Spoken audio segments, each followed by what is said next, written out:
No almoço do Dia das Mães, ela disse: "Tenho orgulho de todos os meus filhos, exceto desse perdedor sentado à mesa." Todos riram. Levantei-me, coloquei uma caixa preta sobre a mesa e disse: "Isso é para você, mãe. Feliz Dia das Mães." Então, saí.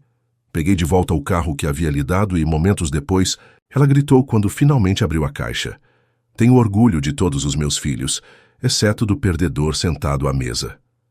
Esse foi o brinde da minha mãe, Lúcia Martins, palavra por palavra.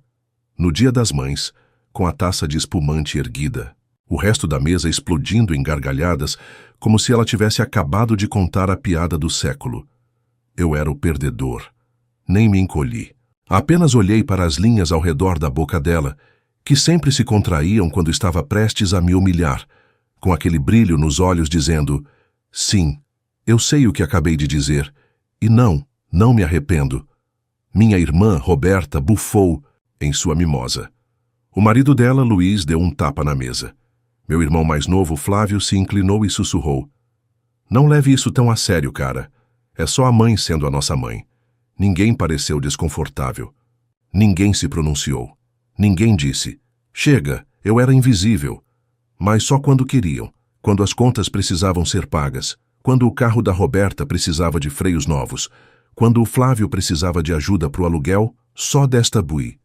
Vês, de repente eu era a espinha dorsal da família.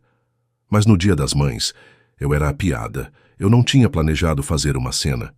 Não tinha planejado fazer nada do que estava prestes a fazer. Mas algo mudou dentro de mim. Algo definitivo. Coloquei a mão debaixo da mesa, peguei uma caixa preta e coloquei bem na frente do prato dela. "Feliz Dia das Mães", eu disse calmamente, e ela piscou, confusa. "O que é isso?" ela perguntou com a voz subitamente cautelosa. Todos se aproximaram. "Vocês vão ver", eu disse. Então me levantei, ajeitei o casaco e saí. Alguns minutos depois eu estava na entrada da garagem dela. Abri e entrei no carro que havia dado a ela no ano anterior, o mesmo com que ela se gabava no clube de leitura da Vila Mariana. Aquele que contava aos amigos que tinha ganhado do filho favorito. Ela nunca contou que era eu, mas eu tinha a segunda chave. Entrei, liguei o motor e arranquei devagar, calmamente, como se estivesse apenas cumprindo um dever. Ela gritou ao abrir a caixa. Eu não ouvi, mas imaginei, vividamente.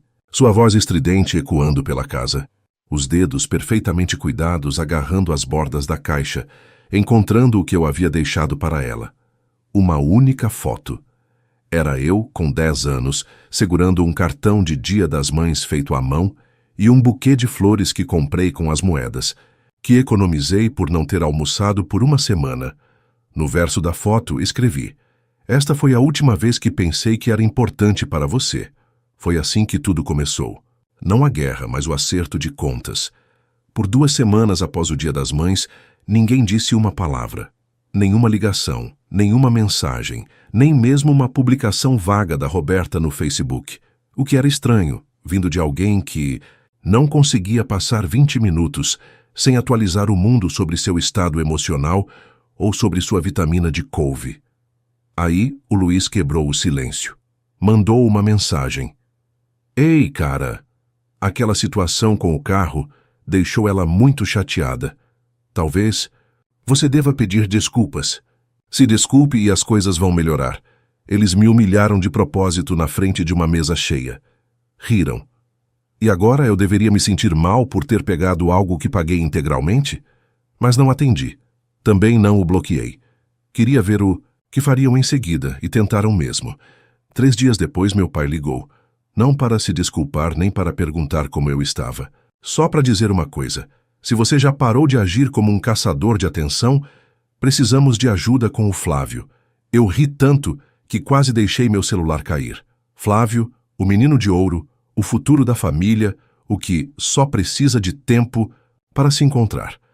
Ele vinha se encontrando há 6 anos. Enquanto isso, eu pagava os cartões de crédito dele e transferia dinheiro para livros didáticos que ele nunca comprou. Eu disse a mim mesmo que estava farto.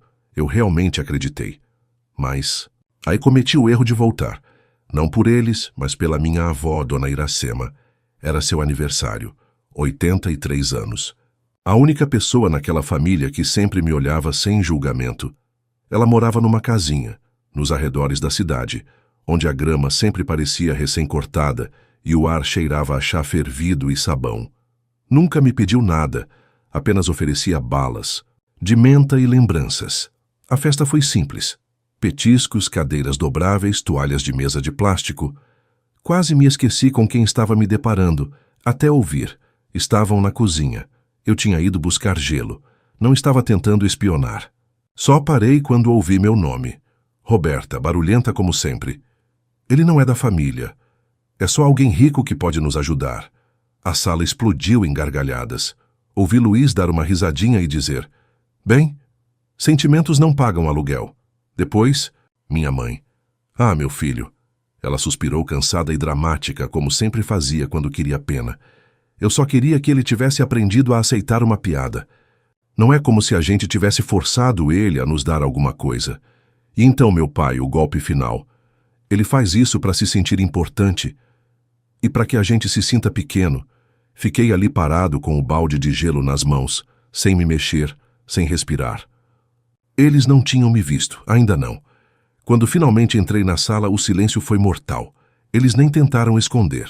Sem desculpas, sem risadas, só culpa. E então veio o disfarce de sempre. Ah, aí está. Estávamos falando sobre... É, eu disse. Eu ouvi tudo, Roberta piscou. Minha mãe tentou me segurar pelo braço. Não faça isso, querido. Estávamos só. Vocês só estavam lembrando um ao outro o quão útil eu costumava ser. Eu disse, não se preocupe, mensagem recebida. Eu não fui embora. Ainda não. Minha avó ainda não tinha comido o bolo. Mas eu observei. Observei como ninguém me olhou nos olhos pelo resto da noite. Como o Flávio me entregou o prato como se estivesse oferecendo um acordo de paz. Como o Luiz tentou puxar assunto sobre o mercado de ações, como se fingir que nada tivesse acontecido fosse reiniciar a linha do tempo. Eles sabiam que eu ia sofrer. Também sabiam que eu não ia gritar. Eu não ia chorar. E isso os assustava mais do que qualquer outra coisa. Mas eles ainda não tinham terminado. Uma semana depois, recebi um e-mail do meu banco. Uma tentativa de transferência havia sido feita usando uma conta conjunta antiga que eu tinha com o meu pai. Algo que abrimos quando o ajudei a refinanciar a casa há 4 anos. A conta estava inativa. Eu tinha até esquecido que ela existia. Mas, pelo visto, eles não tinham. Liguei para o banco, congelei a conta, sinalizei a tentativa de fraude. Depois dirigi até a casa deles. Não para confrontar, apenas para observar. Eles estavam jantando. Tacos, pelo cheiro. Não bati. Não disse nada. Fiquei do outro lado da rua, com as mãos nos bolsos, enquanto as janelas brilhavam com aquela luz acolhedora de uma família reunida. Eu não estava lá, mas costumava estar. Eles só me viram quando a Roberta saiu para levar o lixo. Ela congelou ao me ver e sorriu, como se nada tivesse acontecido. Você está sendo dramático de novo, disse ela. Entra. Hoje é terça-feira de tacos. Aproximei-me dela. Não cheguei muito perto, só o suficiente. Você tentou me roubar, eu disse. Você brincou comigo, me usou, zombou de mim. E agora eu tenho que sorrir enquanto como tacos? Ela deu de ombros. Famílias brigam. Eu me inclinei. Não. Famílias se separam. Então me virei. Ela não me seguiu. Mas na manhã seguinte, ela mandou uma mensagem. Não faça nenhuma loucura, você vai se arrepender. Ela estava certa, eu estava prestes a fazer uma loucura. Mas nunca me arrependeria, porque finalmente vi a verdade. Eu não era a família deles. Eu era a estratégia deles. E o jogo tinha acabado. Eles me mandaram uma mensagem uma semana antes de tudo acontecer. Só uma frase. Sentimos sua falta. Vamos comemorar o Dia das Mães da melhor forma possível desta vez. Não respondi imediatamente. Esperei 3 dias. Depois mandei. Tudo bem, um jantar só a família. Eles acharam que eu estava me arrastando de volta, que a caixa preta e o carro tinham sido só uma birra, que bastaria uma refeição decente e algumas palavras carinhosas para trazer o filhinho fantoche de volta. Cheguei às 18 horas. A mesa estava posta como sempre. Velas, guardanapos dobrados, taças de vinho polidas a ponto de quase morrerem. Minha mãe usava o colar de pérolas que eu tinha dado de presente. A Roberta estava com um vestido decotado e o mesmo sorriso presunçoso. O Luiz sentou-se ao lado dela, como seu fiel bichinho de estimação. Meu pai sentou-se no centro como se tivesse merecido alguma coisa. Apenas o Flávio parecia genuinamente nervoso. "Estamos tão felizes que você veio", disse minha mãe. Sentimos muita falta. E talvez tenhamos ido longe demais da última vez. Ou talvez não tenhamos ido longe o suficiente, murmurou meu pai com os olhos baixos. Mas família é maior que orgulho, certo? Ela acrescentou rapidamente. Não vamos guardar rancor. Não respondi. Esperei. Ela ergueu o copo. Esta noite é sobre virar a página. Tenho orgulho de todos os meus filhos, mesmo daqueles que se perderam. Todos cometemos erros. Silêncio. Então, uma voz vinda do corredor. Desculpe o atraso. Todos se viraram quando Tatiane entrou na sala. A ex de Flávio, aquela que ele chamava de instável, aquela que jurou que arruinaria sua vida, aquela sobre quem mentiu por anos. Flávio congelou no meio do gole. O que ela está fazendo aqui? Sibilou. Ela está aqui para jantar. Eu disse. Com a família? Tatiane sentou-se ao meu lado, elegante e serena, e tirou um pequeno envelope da bolsa. Colocou-o delicadamente sobre a mesa. Já fiquei quieta tempo demais, disse ela, mas fui convidada aqui para contar a verdade. Meu pai se inclinou, pronto para resmungar alguma coisa, mas Tatiane se adiantou. Dona Lúcia, disse, ela olhando diretamente para minha mãe. Em janeiro, tomando vinho, a senhora me contou isso sobre seu filho. As emoções dele são a coleira dele. Ele paga quando se sente culpado. Ele não é considerado da família. Ele é uma estratégia. Virei-me para Flávio. E você? Você achava que eu não estava atrás da parede do corredor quando disse que queria que ele se sentisse um nada? Só por uma vez, Flávio explodiu primeiro. Ela está mentindo, isso é uma armação. Você a trouxe aqui para nos emboscar? Roberta se intrometeu. Você está falando sério de novo? Precisa de ajuda? Você quer falar sobre ajuda? Interrompi. Enfiei a mão no bolso do casaco e tirei um extrato bancário impresso. Aqui está uma transferência bancária. R$ 12.500 da minha conta para a sua. Aprovada, mas não por mim. Deslizei o extrato sobre a mesa. Isso não é um erro, isso é fraude. Meu pai se levantou de um salto. Isso é traição, Medis, ele gritou. Viemos aqui para fazer as pazes e você traz essa cobra? Minha mãe já tinha começado a chorar. Mas era o tipo de choro que atrizes fazem em novelas. Só o suficiente para parecerem trágicas, sem estragar a maquiagem. Eu não sei o que você quer de nós. Ela sussurrou. Eu me levantei. Eu não quero nada. Nem suas desculpas, nem suas ligações, nem sua culpa. Eu quero distância. Olhei cada um deles nos olhos. Não sou mais seu filho, sou sua consequência. Então tirei uma última coisa do meu bolso, um envelope lacrado. Aqui está o encerramento formal de todas as contas conjuntas. O acesso à minha empresa desapareceu. Meu nome no contrato foi atualizado. O vovô se certificou disso antes de falecer. A Roberta foi removida. O papai apagado. Deixei o envelope cair em frente ao copo da minha mãe. Esta é a sua herança agora. Vazia. Assim como o respeito que você me demonstrava. Então peguei uma foto antiga. Eu, aos 10 anos, segurando um cartão feito à mão e um buquê. A última vez que pensei que isso importava. Rasguei-a ao meio, coloquei os pedaços sobre a mesa e disse: um para cada um de vocês. E fui embora. Ninguém me seguiu. Nenhuma palavra. Apenas um longo silêncio ofegante. Na porta olhei para trás uma última vez. Seus rostos não estavam zangados. Estavam arrasados. Eu não fiquei furioso. Não postei nada online. Não fiz discurso. Abri meu laptop e uma planilha. Ao longo de 8 dias, sentei-me com um amigo meu, um contador certificado, e elaboramos uma lista. Uma auditoria completa. Não da vida deles, da minha. Cerca de R$ 21.100 destinados à mensalidade. Do Flávio nos semestres que paguei até ele se estabelecer. Acontece que ele se adaptou bem ao fracasso. R$ 12.800 para o carro da Roberta. Um aluguel em meu nome. Só até ela conseguir aprovação para o próprio 1,6 mil. e R$ 400 para despesas médicas da mamãe. Ela agendou uma dúzia de coparticipações e consultas com especialistas pelo meu plano de saúde, dizendo que cuidaria disso depois. Ela nem sequer perguntou se eu tinha cobertura sobrando.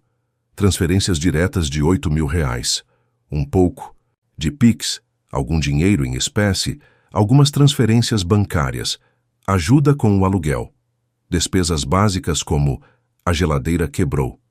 Só preciso de um pouco para este mês. Você pensaria que, com todo o dinheiro que enviei, eles estariam vivendo bem, mas não. Ainda conseguiam parecer pobres e falar como ricos. Presentes no valor de R$ 1.650, feriados, aniversários, bodas de prata, a cama que comprei para meus pais depois que meu pai jogou a antiga fora num ataque de bebedeira. Parabéns da Roberta pelo noivado, comemorado num fim de semana no spa. Para fazer recados, passei no meu jantar de sushi de primeira classe. Tudo registrado com recibos, capturas de tela, carimbos de data e hora. Até algumas impressões de mensagens de texto. Você pode enviar hoje à noite? O síndico do prédio. Está complicando as coisas. Se eu perguntar para a mamãe, ela vai surtar. Só até a semana que vem. Total, R$ 48.650,47. Não é um número simbólico, não arredondado. Preciso, frio, limpo. Entreguei o arquivo ao meu advogado. Cara quieto, brutal quando necessário. Nós estudamos juntos. Certa vez eu paguei o curso preparatório para a OAB dele. Ele nunca esqueceu disso. Você quer o valor integral? Ele perguntou. Ou deixa um pouco de dignidade para eles? Cada centavo, eu disse. Sem juros, sem enfeites, sem drama.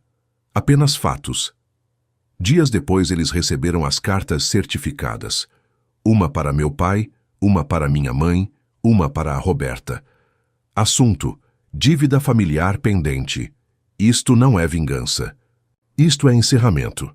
Em anexo, um detalhamento verificado do apoio financeiro prestado entre 2016 e 2025. Total devido: R$ 48.650,47. Favor efetuar o pagamento integral em até 90 dias corridos, por transferência bancária certificada. Caio Martins. Roberta foi a primeira a ceder. Você só pode estar brincando. Está contando presentes? As mensagens dela não paravam de chegar. Você precisa de ajuda. Sério, você quer destruir essa família? Eu não respondi. Deixei as palavras dela sem ler, sem tocar. Meu pai ligou para o meu advogado. Tentou a abordagem da voz severa. Somos do mesmo sangue. Você não pode processar o seu próprio pai. Ele não gostou de ouvir que sim, é possível. Principalmente quando há documentação e legitimidade legal.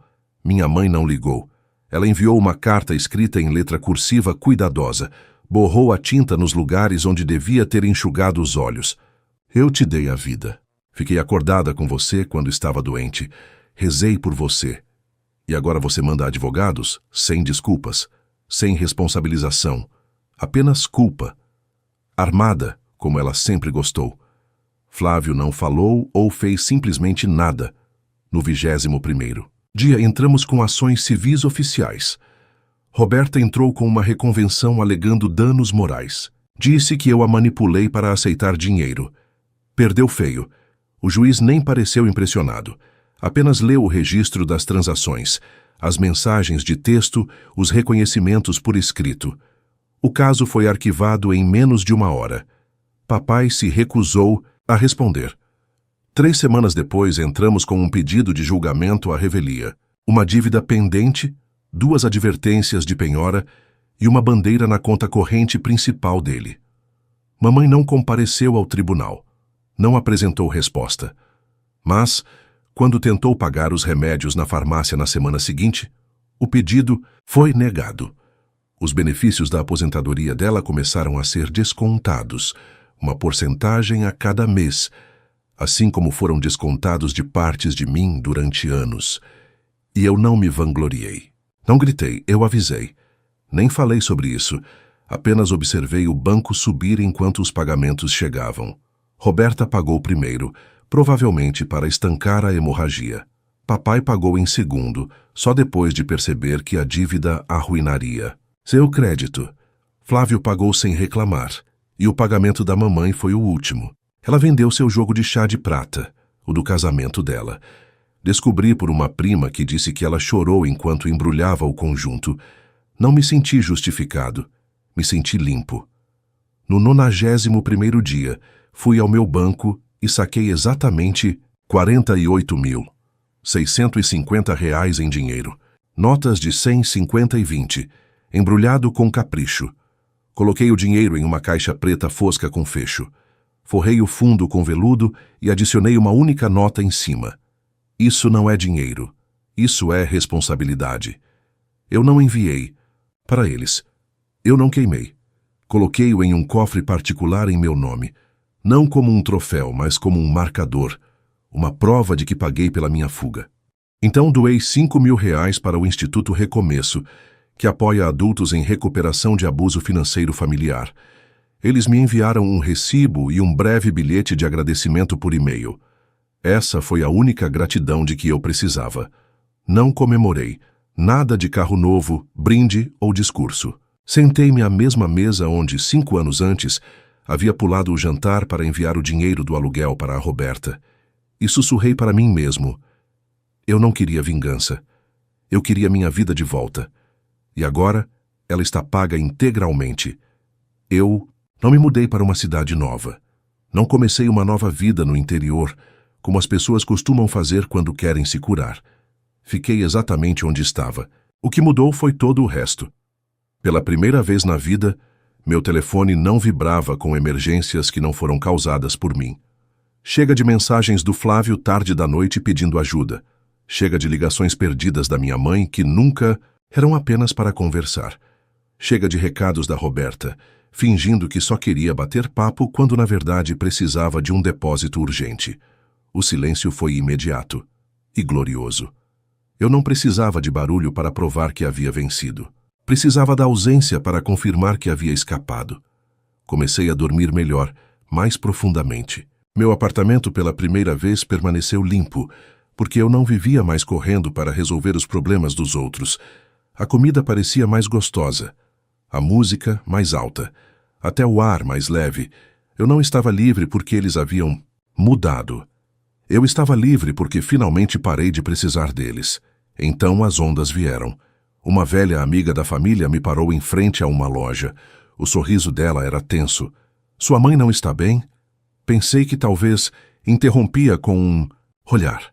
Ela tentou novamente. Sabe, famílias brigam, mas lá no fundo... Não, eu disse. Lá no fundo é exatamente onde eu enterrei. Ela piscou, respirou fundo e foi embora. Numa tarde qualquer, tirei de um armário uma caixa de armazenamento cheia de coisas antigas que eu não tocava há anos. Lá dentro estavam álbuns de fotos, cartões, enfeites esquecidos. Peguei uma foto de família emoldurada, a última que tiramos juntos. Eu estava sorrindo, mas meus ombros estavam curvados. Eu parecia um hóspede na minha própria vida. Joguei-a fora. Não com raiva, mas em paz. Naquela mesma semana, empacotei 3 móveis. A mesa de centro que comprei para os meus pais. A estante que montei para os livros do Flávio, que ele nunca lia. E as cadeiras de jantar que dei para a Roberta, quando as dela quebraram.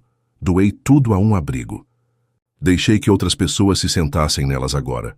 Pessoas que talvez fossem gratas. E então fiz algo que não fazia há anos. Apaguei todos os números do meu telefone relacionados a eles. Não apenas os da minha mãe, do meu pai e dos meus irmãos, mas também dos primos que nunca disseram nada, da tia que riu de mim do outro lado da mesa, do tio que se recusou a tomar partido. Se foram, eu não os bloqueei, apenas os apaguei do meu futuro. 1 mês depois, vi meu pai em um estacionamento.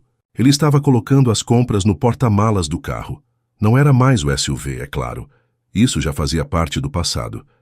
Ele se virou, olhou diretamente para mim e hesitou.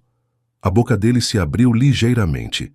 Talvez para falar, talvez para forçar um sorriso. Mas eu não parei, não diminui o passo. E quando passei por ele, nem olhei para trás.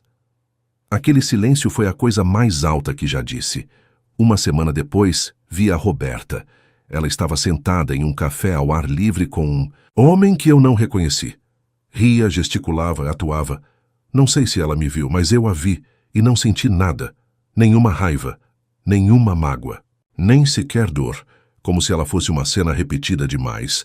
O encerramento final veio silenciosamente. Entrei em uma cafeteria onde não pisava desde o ano passado.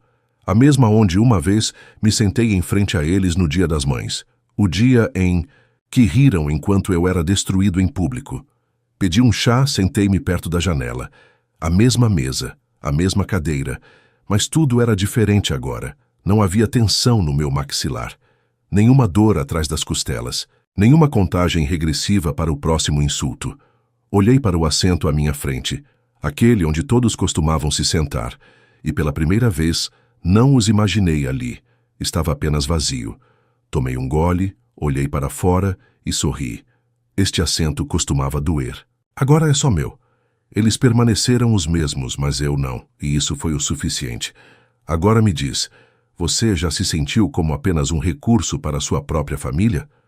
Até que ponto vale a pena manter laços com quem te vê apenas como uma obrigação? Escreve.